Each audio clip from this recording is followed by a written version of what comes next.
Welcome back. Today I wanted to talk about finding images and using images under the Creative Commons license, just briefly. When we go to Google and you do a search, for instance, the other day I was looking at a blog and I noticed a picture of Bashar al-Assad. Who, you ask?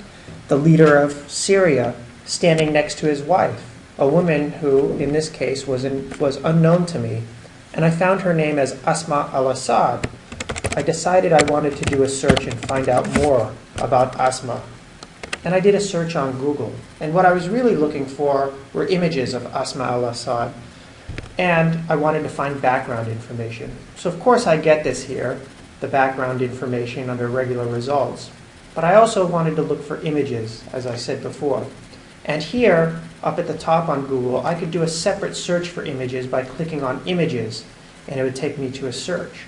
But when I do a search in the general search box under the Google search, I also get the link for images, and I can click on this here, and it takes me to Google Images. This was the picture I found on the blog, and it said that it was a rare picture of the leader of Syria standing next to his wife in Damascus. So I figured I'd research more. But you'll notice that under Google Images, as I scan over them, it gives me basic information. It also lets me know where the image comes from, HuffingtonPost.com in this case, a news outlet that either owns the image or has contracted the image, which means that we can't use this image for personal use, which is also something that many people are not aware of, that we can't just go on Google, type in a name and look for an image and just use it on a blog or use it and distribute it any way we'd like. Before I get into that discussion, I want to show you that it also gives us information down below here, such as the size of the image or the resolution, 550 by 400. You'll remember that when we looked at ArtStore, one of the virtues of using ArtStore was that you could in some ways regulate and guarantee the integrity of the image, of high quality in that case.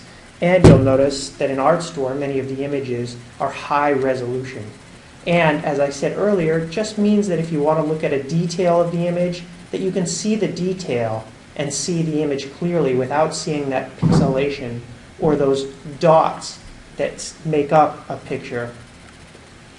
So now that we've taken a look at Google Images, we want to find a way so that we can look at the images that can be used, for instance, on a blog, or can be used to be modified or recreated or shared.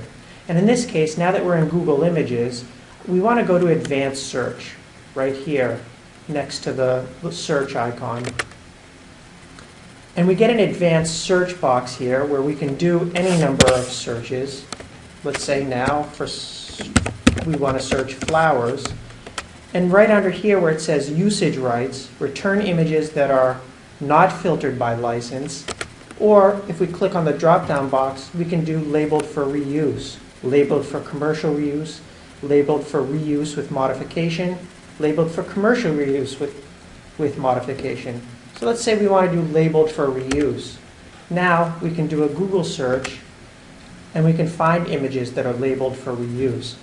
Of course, it's always a good idea, as with everything, and I'll tell you that even if somebody tells me that 7 plus 3 is 10, wait a second, is it 10?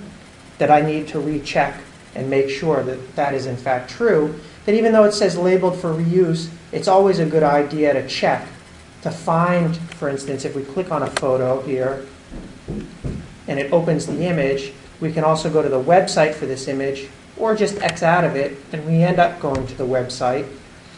And it lets us know that freephoto.com has, in fact, image may be licensed under Creative Commons Attribution, non-commercial, no derivative works. And we also get the license here for it, which gives us meaning that in many cases under the Creative Commons, we just have to attribute where the work came from, but we're free to reuse the image.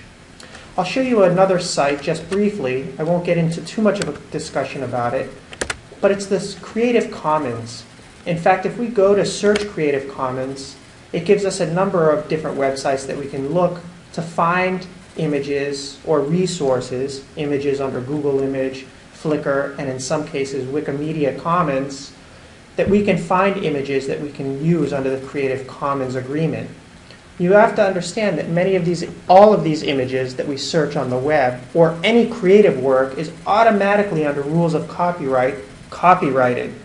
But the Creative Commons is an agreement that's decided by the artist, the creator, that allows an image to be used, reused, modified, adapted, or built upon, as we see here.